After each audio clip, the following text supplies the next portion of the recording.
안녕하세요. 법선생TV의 김도인 변호사입니다. 오늘은 치매에 걸린 부모님 또 유언을 할 수 있는지 이 부분에 대해서 말씀을 드리겠습니다. 실제 저희가 상담을 많이 받는 부분인데요. 단순하게 치매에 걸렸다 해서 유언을 하실 수 없는 건 아니고요. 또 유언을 했을 때 그 유언이 무효가 되는 것도 아닙니다. 다만 그 내용을 말씀드리기 위해서 몇 가지 설명이 필요한데요. 일단 의사 능력이라는 것이 있습니다.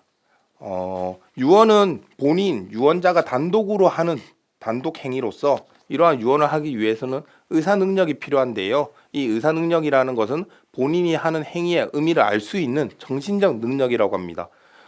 의사 능력이 없다고 하는 것은 보통 유아와 같은 어린아이들, 그리고 술에 취한 사람들, 또는 마약에 취한 사람들, 아니면 정신 지체가 있는 경우에는 의사 능력이 없다고 볼 수 있습니다. 이에 반해서 행위 능력이라는 것도 있습니다. 행위 능력이란 단독으로 완전 유효한 법률 행위를 할 수 있는 능력을 얘기하는데요. 이 행위 능력이 없는 사람들은 미성년자, 정신적 제약 등을 받아 성년 후견 신청을 해서 성년 후견 결정을 받은 자, 이런 한정 후견을 받은 자 등이 있습니다. 이런 경우에 의사 능력이 없는 자의 행위는 그 행위를 무효로 할 수 있고요. 이 행위 능력이 없는 경우에는 취소를 할 수가 있습니다. 조금 그 차이가 있죠. 이 유언 같은 경우에는 의사 능력은 당연히 필요하지만 행위 능력까지는 요하지 않는 걸로 저희가 판단을 하고 있습니다. 민법 제1061조를 보시면 만 17세에 달하지 못한 자는 유언을 하지 못한다고 돼 있는데요. 이위 18세 같은 경우 미성년자지만 유언을 할 수 있고요.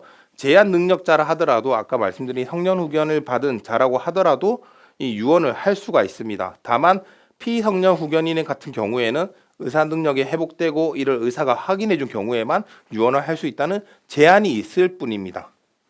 이 판례는 의사 능력에 관한 판례입니다. 이 사실관계를 간단하게 말씀드리면 이 판례에서 나오는 사람은 지능이 64, 사회적 연령이 7, 그리고 의사소통 영역은 5, 6세인 정도인 자였습니다. 이 자가 어디와 대출 및 근저당 계약을 체결하였는데요.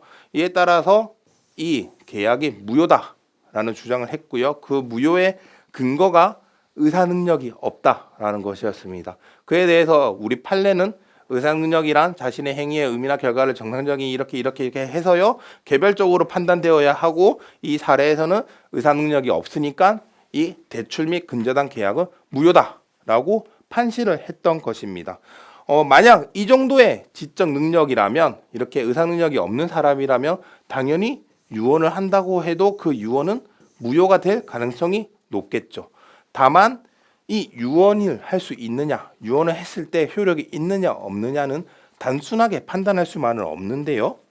이 판례를 보시면 뇌혈전증으로 입원해서 치료 중인 유언자가 불완전한 의식 상태와 언어 장애 때문에 말을 못하고 고개만 끄덕거리면서 반응을 할 수 있을 뿐인 소위 가면성 정신 상태 하에서 한 유언은 의사 능력이 없기 때문에 효력이 없다라고 판시를 하였고요. 유언 공정 증서를 작성할 당시에 유언자가 반혼수 상태였다면 당연히 반혼수 상태였기 때문에 이 유언 취지를 구수했다 하더라도 이는 무효다라고 판시했습니다. 이와 같이 의사 능력이 결여된 경우에는 당연히 그 유언은 무효가 되지만, 이러한 의사 능력을 판단함에 있어서는 단순히 의학적 판단만을 하는 것은 아니고요. 법원에서 여러 가지 다양한 그 상황을 살펴서 규범적인 판단을 하게 됩니다. 이 판례를 보시면 망인은 2000년경부터 치매를 알아왔고요. 그로 인해서 2005년에 받은 소견서에는 정확한 의사소통에 제한이 있다고도 받았습니다. 그리고 2006년에 또 진단서에는 일상적인 생활과 대화가 불가능하다고 기재되어 있었고요. 2006년에는 이제 성대를 통해서 말을 할 수 없는 상태였습니다. 이렇게 보면은 어느 정도 의사 능력이 없다, 유언을 했을 때 무효라고 생각하실 수도 있지만, 그에 반하는 증거들, 즉 2005년의 신체 감정 결과 망인은 정상의 범주에 속하지는 못했지만 의사 능력을 완전히 상실한 상태는 아니었고요. 그 이외의 지능 검사에서 사물을 변별한 능력을 보였고, 본인의 한자 이름도 쓸 수가 있었으며 본인의 의지에 거스르는 행동을 하면 적극적으로 이걸 표현하기도 했던 상태였습니다. 그리고 이 유언이 이루어진 2007년경에 작성한 진단서를 보면은 의식 상태가 명료하다, 인지 능력은 유지되고 있다고 기재가 돼 있었고요. 그 이후에 계속 이 유언자께서는 악화와 호전을 반복했는데 호전될 때에는 의사 표현이 비교적 가능하고 상태가 좋으셨던 것 같습니다. 그리고 무엇보다 이 사건 유언 내용이 각 부동산에 대한 수요자를 정하는 것으로 비교적 간단했다는 것이었습니다. 이러한 점을 판단했을 때 이 사건에서 우리 판례는 비록 의사 능력이 있느냐 없느냐에 대해서 의문점이 많이 있었지만 특히 의학적으로도 이런저런 자료가 많이 제출이 되었지만 전체적인 상황을 봤을 때 이 유언자는 당시에 유언을 할 수 있는 의사 능력이 있었다라고 판단을 했고요. 그 유언은 유효하다고 판단을 했습니다.